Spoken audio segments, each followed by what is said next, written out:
एका निर्णयाने राजकीय भूकंप, निवडणुकीच्या तोंडावर पदाधिकाऱ्यांचे सामूहिक राजीनामे, शिंदेंना मोठा धक्का. नमस्कार, TV6 मराठी यूट्यूब चॅनल आपले सहर्ष स्वागत आहे.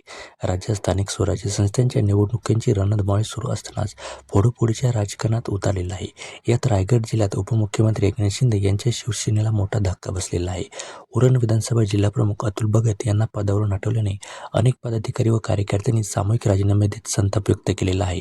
शिवसेनेने उरण विधानसभा जिल्हाप्रमुख अतुल भगत यांना हटवून नुकतेच विनोद साबळे यांना नियुक्त केले. त्यानंतर पदाधिकाऱ्यांमध्ये शिवसेनेत नाराजीचा स्फोट झाला.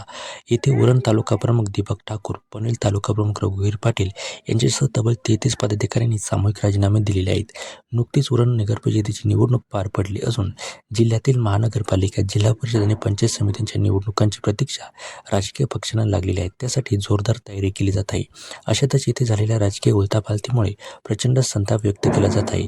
उरण विधान नगर परिषदेच्या निवडणुकीवेळी शिवसेनेने भाजपशी युती न करता स्वतंत्र उमेदवार उभे करून निवडणूक लढवलेली होती.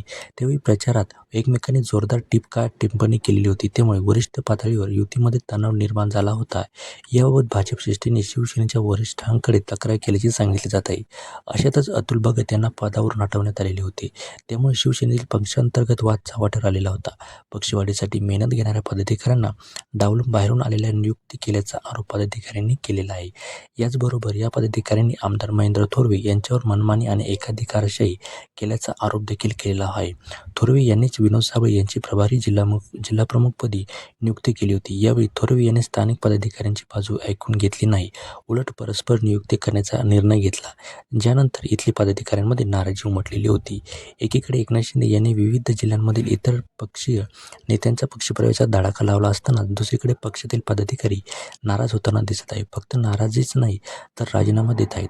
यामुळे ऐन निवडणुकीत एकनाथ शिंदे यांच्या पक्षातील नाराजी नाट्य उफाळून आल्याचे सध्याचे चित्र आहे. तर या राजकीय घडामोडीनंतर स्थानिक स्वराज्य संस्थेच्या निवडणुकीत याचा फटका पक्षाला बसण्याची शक्यता इथे व्यक्त केली जात आहे.